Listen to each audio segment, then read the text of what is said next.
इयत्ता 6वीच्या गणित विषयातील पूर्णांक संख्या या प्रकरणाची आपण आज ओळख करून घेणार आहोत. पूर्णांक संख्यांची ओळख करून घेणार आहोत. तत्पूर्वी या पूर्णांक संख्या बघण्याच्या अगोदर सुरुवातीला आपण बघूया नैसर्गिक संख्या. तर नैसर्गिक संख्या म्हणजे काय? तर या प्रकारच्या मोज संख्या. कोणत्या त्या मोज संख्या ज्या आपण पहिली दुसरी पासून आपण शिकत आलोय, 1 2 3 4 5 6 इथपासून तर पुढे 101 1001 10001 किंवा 1 लक्ष 10 लक्ष या प्रकारे पुढे अमर्याद लांब पर्यंत अशा ज्या मोज संख्या आहेत, एकच्या नंतर येणाऱ्या त्या सर्व मोज संख्यांना नैसर्गिक संख्या असे म्हणतात. नैसर्गिक संख्या मध्ये सर्वात छोटी संख्या जी आहे ती आहे 1. 1 पासून सुरुवात होणाऱ्या या संख्या आणि पुढे एक एक न वाढत जाऊन पुढे 101 1001 किंवा पुढे आणखी पुढे अमर्याद लांब पर्यंत सर्वात छोटी नैसर्गिक संख्या आहे 1 आणि सर्वात मोठी नैसर्गिक संख्या या ठिकाणी मी असे हे टिंब दाखवलेले आहेत. म्हणजे पुढे या संख्या अमर्याद लांब पर्यंत आहे. सर्वात मोठी नैसर्गिक संख्या आपल्याला सांगता येत नाही, कारण नैसर्गिक संख्या या अमर्याद आहेत. परंतु पुढे पुढे जेव्हा गणितशास्त्राचा संख्याशास्त्राचा विकास होत गेला, जसा विकास होत गेला या संख्या कमी पडायला लागल्या आणि त्यामुळे आपल्याला या संख्याशास्त्राचा पुढे आणखी विकास करण्याची गरज वाटू लागली. समजा आपल्या 6वीच्या वर्गामध्ये आज 50 विद्यार्थिनी आपल्या वर्गात आहेत आणि सर्वच्या सर्व उपस्थित आहेत. सर्व विद्यार्थिनी 50 पैकी 50 विद्यार्थिनी आज वर्गात हजर आहेत. मग अशा वेळेला मी जर विचारलं तुम्हाला, आज किती विद्यार्थिनी आपल्या 6वीच्या किती विद्यार्थिनी गैरहजर आहेत? काय उत्तर द्याल तुम्ही? कुणी म्हणणार सर आज वर्गामध्ये एकही विद्यार्थिनी गैरहजर नाही, किंवा काही म्हणतील सर आज सर्वच्या सर्व विद्यार्थिनी किंवा विद्यार्थी हजर आहेत. आता मला सांगा, हेच उत्तर एकही विद्यार्थी शाळेमध्ये किंवा वर्गामध्ये गैरहजर नाही, हे उत्तर आपण संख्येमध्ये कशा प्रकारे देऊ शकतो? कशा प्रकारे देऊ आपण? तर काही म्हणतील सर 0. आज 0 तुम्हाला माहित आहे, 0 ही संख्या माहित आहे, पण या संख्यांच्या समूहामध्ये कुठून सुरुवात होतात नैसर्गिक संख्या? 1 पासून. सर्वात लहान नैसर्गिक संख्या आहे 1. मग या संख्यांच्या समूहामध्ये इथे कुठे तुम्हाला 0 दिसतोय का? काही म्हणतील सर आहे ना इथं. हा काय 101च्या मध्ये इथे 0 आहे. काही म्हणतील सर इथे 2 0 आहेत. 1001. मग ही 0 संख्या आहे. परंतु विद्यार्थी मित्रांनो, या नैसर्गिक संख्यामध्ये हा 0 आला, 0 आला, परंतु तो कुठे आला? या संख्येमध्ये आला. तो स्थानदर्शक अंक या ठिकाणी एकक दशक शतक, दशक स्थानी कोणीही नाही दशक स्थानी, म्हणून स्थानदर्शक अंक म्हणून या ठिकाणी 0चा उपयोग झाला. या ठिकाणी देखील स्थानदर्शक अंक म्हणून 0चा उपयोग झाला गेला. परंतु 0 ही स्वतंत्र संख्या या समूहामध्ये नाही. म्हणजे तुम्ही जर उत्तर दिलं सर आज वर्गामध्ये 0 आहे, पण 0 संख्याच नाही, इथं स्वतंत्र संख्याच नाही, म्हणजे या संख्या गणितामध्ये कमी पडायला लागल्या. मग अशा वेळेला या संख्यांचा आणखी विस्तार करण्याची आपल्याला गरज वाटू लागली आणि म्हणून पुढचा जो समूह आहे पूर्ण संख्या, यामध्ये शून्यापासून सुरुवात झाली. सर्वात लहान संख्या या पूर्ण संख्यांच्या समूहामध्ये आली शून्य. शून्यापासून सुरुवात झाल्या त्या. मग हा समूह पहा, 0, 1, 2, 3, 101, 102, 103, 1001.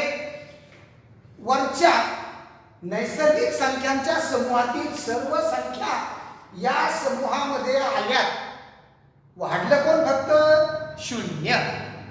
0 ही संख्या या समूहामध्ये वाढली. म्हणजे लक्षात घ्या, सर्व नैसर्गिक संख्या पूर्ण संख्यांच्या घटक आहेत. सर्व नैसर्गिक संख्यांचा समावेश पूर्ण संख्यांमध्ये होतो. फक्त एक संख्या वाढली, ती म्हणजे 0. सर्वात लहान पूर्ण संख्या कोणती? तर 0. शून्यापासून सुरुवात झाली. आणि सर्वात मोठी पूर्ण संख्या नाही सांगता येणार. नैसर्गिक संख्यांप्रमाणे पूर्ण संख्या देखील अमर्याद लांबपर्यंत आहेत, अमर्यादित आहेत. यानंतर याही संख्या कमी पडायला लागल्या. भारतामध्ये, आपल्या देशामध्ये हिवाळ्यामध्ये काही प्रदेशांचं तापमान शून्याच्याही खाली जाते, शून्यापेक्षाही कमी असतं. बर्फाचं तापमान 0°C असतं. आणि हिवाळ्यामध्ये जम्मू काश्मीर हिमालयाचा प्रदेश असेल, या प्रदेशामध्ये तापमान शून्यापेक्षाही कमी असतं. मग शून्यापेक्षाही कमी तापमान दाखवण्यासाठी आपण काय करतो? ऋण संख्यांचा उपयोग आपण करत असतो. तर या ऋण संख्या शून्याच्याही खाली दाखवण्यासाठी समजा जम्मू काश्मीरमध्ये मागच्या वर्षी जानेवारी महिन्यामध्ये तापमान -15°C होतं. -15°C. तर आता ही संख्या या समूहामध्ये आहे का? म्हणजे शून्यापेक्षा कमी -15° हे तापमान किंवा ही संख्या या समूहामध्ये नाही. म्हणजे हा समूह देखील कमी पडायला लागला. समजा तुम्हाला सांगितलं की 15 मधून 15 वजा 25, 15 मधून 25 वजा करा. छोट्या संख्येतून मोठी संख्या कशी येणार? याचं उत्तर समजा आलं -10. मग ही जी संख्या आहे -10, शून्यापेक्षाही कमी, ती या समूहामध्ये नाही. म्हणजे या पूर्ण संख्यांवर सुद्धा की आपल्याला सर्व गणिती क्रिया करण्यासाठी या संख्यांचा समूह देखील आपल्याला कमी पडायला लागला. ऋण संख्या मग आणखी संख्याशास्त्रामध्ये आणखी जसा गणिताचा विकास होत गेला तसं संख्याशास्त्र देखील विस्तारत गेलं आणि पुढचा संख्यांचा समूह आला पूर्णांक संख्या. पूर्णांक संख्यांमध्ये सर्व धन पूर्णांक म्हणजे वरच्या सर्व संख्या, सर्व पूर्ण संख्या, या सर्व पूर्ण संख्या पूर्णांक संख्यामध्ये येतात. सर्व धन पूर्णांक आणि यांच्या विरुद्ध ऋण पूर्णांक आणि 0 या सर्वांचा समावेश पूर्णांक संख्यांमध्ये होतो. लक्षात घ्या, या सर्व धन पूर्णांक 0 आणि ऋण पूर्णांक. धन पूर्णांक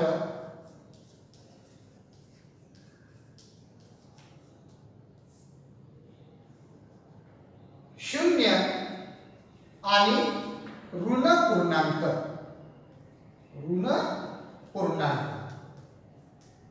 या सर्वांचा समावेश या पूर्णांक संख्यांमध्ये किंवा पूर्णांक संख्यांच्या समूहामध्ये होतो.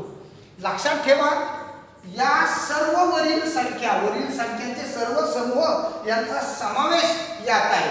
कारण सर्व पूर्ण संख्या म्हणजे सर्व धन पूर्णांक आणि त्यांच्या विरुद्ध संख्या ऋण पूर्णांक शून्याच्या लक्षात ठेवा. संख्या रेषेवर एक संख्या रेषा जर आपण काढली या ठिकाणी तर संख्या रेषेवर सर्व धनपूर्णांक ऋण पूर्णांक असतात. काढूया आपण. हा या ठिकाणी 0 समान एकक अंतरावर 1 2 3 पुढा. या बाजूला ऋण 1 ऋण 2 आणि ऋण 3 आणि पुढे या लाभ. 0 हा आरंभ बिंदू झाला संख्या रेषेवरचा. आपण पूर्णांक संख्यांची संख्या रेषा या ठिकाणी काढली आहे.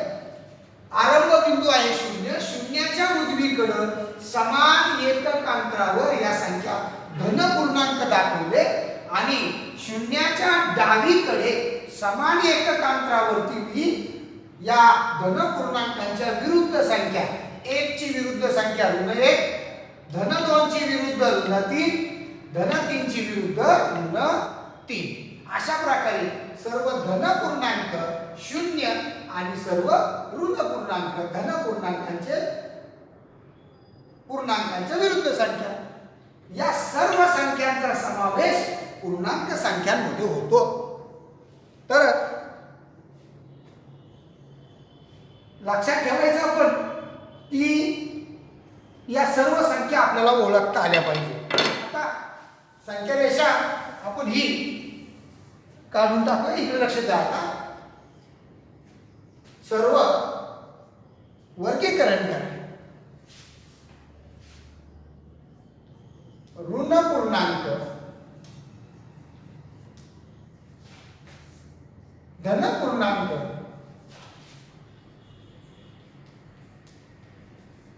असे वर्गीकरण करा.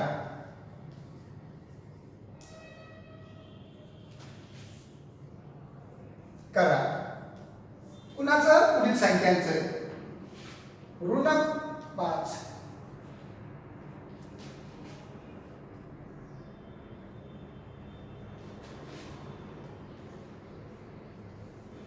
या संख्या मी तुम्हाला फळ्यावर दिल्या. कोणकोणत्या ऋण 5 7 11 0 13 ऋण 10 आणि 8. तर या संख्यांचं आपल्याला ऋण पूर्णांक धन पूर्णांक असं वर्गीकरण करायचं आहे. मग कोणते ऋण पूर्णांक आले या ठिकाणी? ऋण पूर्णांक तुम्ही सांगणार आहात. ऋण पूर्णांक कोणकोणते? या ऋण 5 त्यानंतर ऋण 10 आणि ऋण 8 हे झाले झाल्या ऋण पूर्णांक संख्या. यानंतर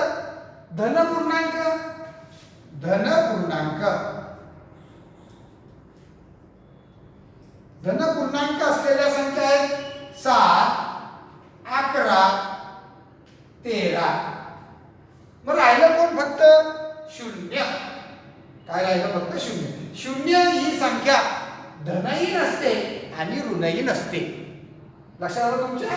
या सर्व संख्यांना या ज्या मी फळ्यावर दाखवल्या या काही यामध्ये ऋण संख्या आहेत काही धन संख्या आहे तर या आणि 0 आहे या सर्वांना मिळून काय पूर्णांक संख्या असं म्हणायचं. आणि लक्षात ठेवायचं सर्व गट वरील सर्व गट आतापर्यंत आपण जे दाखवलं नैसर्गिक संख्या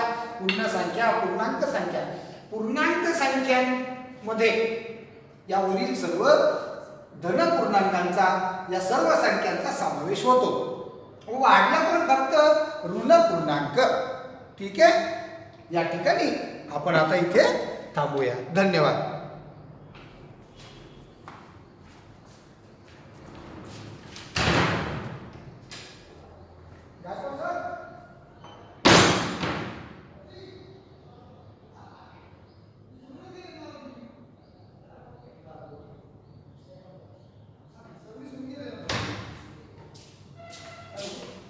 ते बंद करायचं कसं?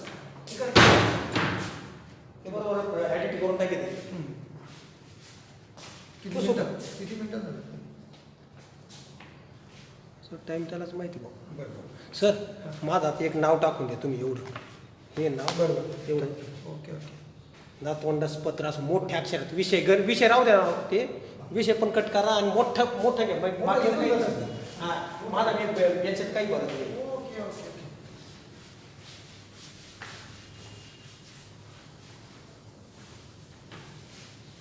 हँडरायटिंग तुमचं बी एकदम टाकाटाक आहे सर.